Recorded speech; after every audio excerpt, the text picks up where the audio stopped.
The University of Alabama has a set of rules for intellectual property, except that they never follow those rules.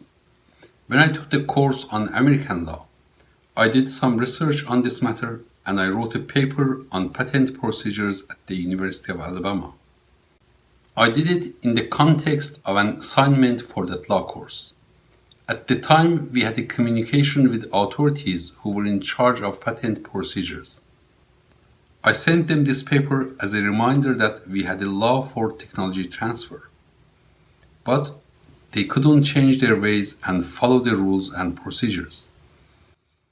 The law was written in such a way that they would get the most profits, but still they were not satisfied. Any kind of law is better than lawlessness. Finally, I had to hire several lawyers to enforce the law.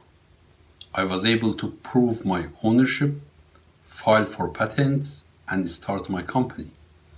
And these people continued their lawless activities without facing any legal consequences.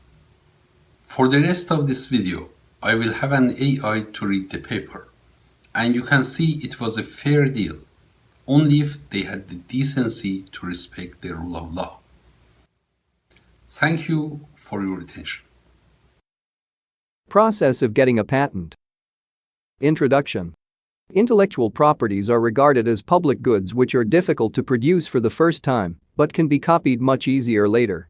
The American patent system has an economic foundation, and it is designed to protect the useful arts rather than protecting a constitutional right. For example, the first individual who invents a new technology can patent his invention and license his patent to industry and get royalties. In advanced technologies that a device has many components, the royalty stacking may create a problem. A single device may use intellectual property of hundreds of patents. The current article mainly will discuss the procedure of getting a patent through the University of Alabama. Patent policy. The Board of Trustees of the University of Alabama has regulated the innovations by Rule 509 for patent policy. The policy is designed to create the greatest public benefit from the discoveries and innovations have been made in UA. At the same time, it is intended to arise incentive for the faculties, students and other employees to disclose and disseminate their inventions. The president will determine a patent committee to execute the patent policy. The president may add further regulations and guidelines to the policy. There are some criteria to determine the ownership of an invention. Since most of the inventions involve equities beyond of the possibilities of inventors, there are 3 criteria which should be considered. If an invention meets one or all of these conditions, it will belong to UA. First, the inventions which are the result of a systematic research carried out by or under direction of an employee as a part of employment duties. Since the new discoveries are an inevitable part of research, and the intention of research is finding new things, the patents which come out of these researches are the natural consequence and even the purpose of research. Second, the innovations which are related to the employee's field of work. The employees who are hired to do research as a part of their duties will have some innovations. These innovations will be encouraged and promoted by the UA.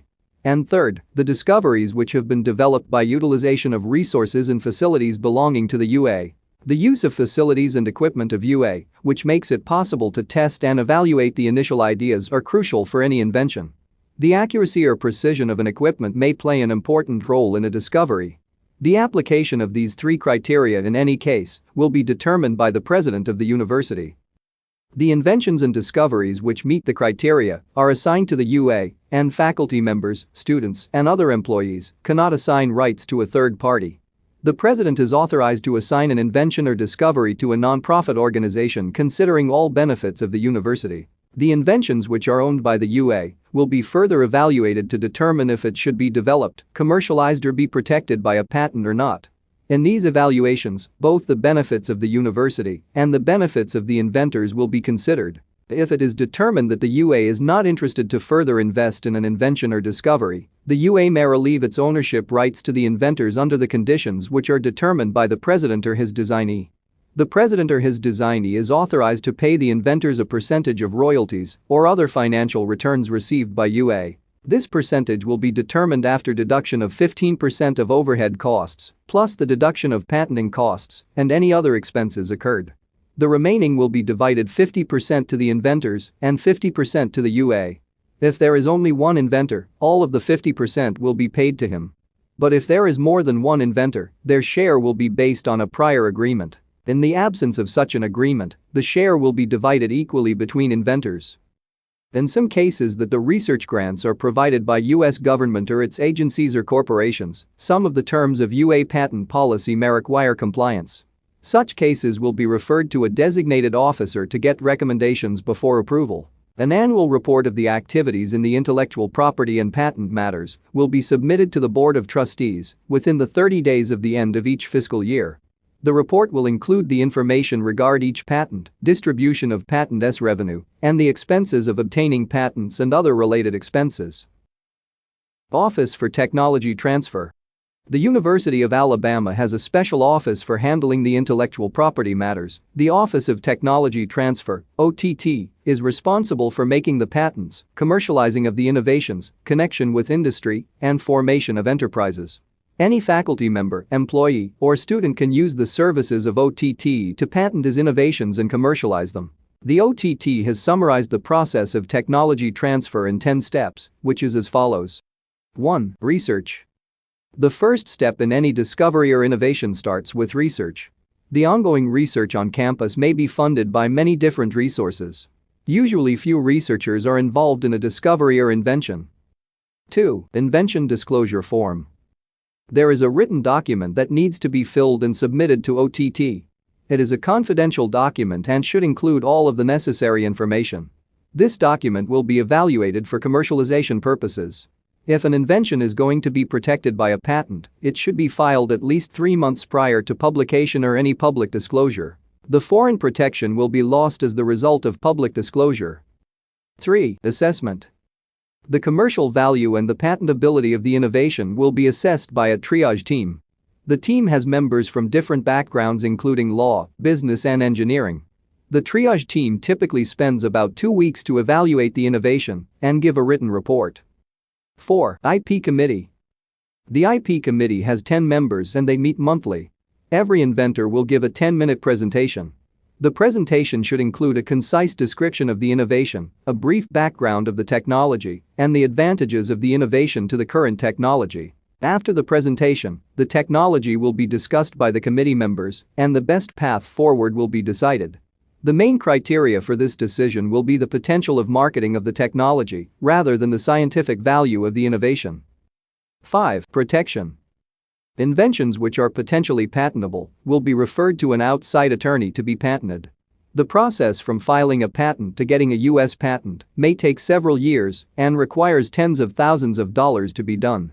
Inventors will directly be in contact with the outside patent attorney to provide necessary information and come up with the best possible description of the innovation to be reflected in the patent. 6. Marketing. There is a marketing process in which the potential licensees will be contacted. The companies can have access to all information regarding the invention after non-disclosure agreements are signed. The inventors may play an active role in finding the right licensees.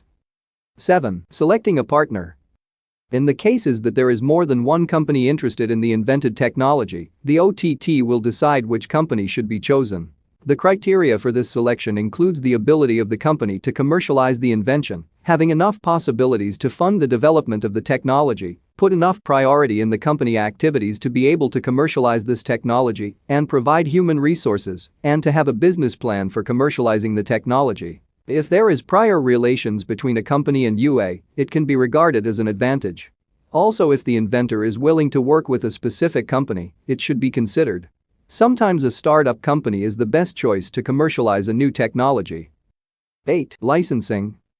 There will be a contract between UA and a third party mainly for financial considerations. The UA still holds the ownership of the invention. Licensing depends on many factors, and the inventors can play a crucial role in the process. The whole process is a teamwork. The OTT will find and evaluate the companies, and the inventor's knowledge, negotiations and efforts will be a determining factor to close a good deal. 9. Commercialization. The technology developed at the UA is usually in very early stages. It needs to be developed and advanced to suit the market requirements. The licensee should continue this research and development procedures and to commercialize the patented technology. The inventor should use this opportunity to do additional research and give consulting to the other personnel in the company. 10. Revenue. The UA will distribute the income received from licensees to the inventors and university divisions, including Office of Research, departments, research centers, etc. to promote research and education and encourage further innovation in the future. These 10 steps may happen subsequently, or some of them may occur simultaneously. The OTT is interested to be in touch in any stage of research for any innovative idea. The OTT staffs are available to discuss the inventions and discoveries from different perspectives to facilitate the patenting procedure, commercialization, legal issues, etc. Intellectual Property Committee members. The IP Committee members meet on a monthly basis to further the university's IP. The committee includes the Vice President for Research and Economic Development, AIM representatives, OTT representatives, legal counsel, and 6 faculty members from different disciplines. Dr. Rick Switlowski chairs the committee. The committee is working based on the guidelines determined by the Patent Policy 509. The facts and figures. In 2014 fiscal year there were 58 disclosures, and out of them 52 patent applications were filed. 15 patents were issued and 4 license option agreements were executed. The total income was $988,546. For a broader view, in the years from 2007 to 2014, there were 275 disclosures and 476 patent applications were filed. 102 patents were issued. Also 19 license option agreements were executed, and the total income was $7,781,822. Conclusion. Intellectual property is one of the most important forms of property for scientists, researchers, and inventors. The IP can be patented, which provides a legal protection of IP. The University of Alabama has regulated the IP issues with Patent Policy 509. The Office of Technology Transfer is handling the IP and is commercializing the university-owned technologies.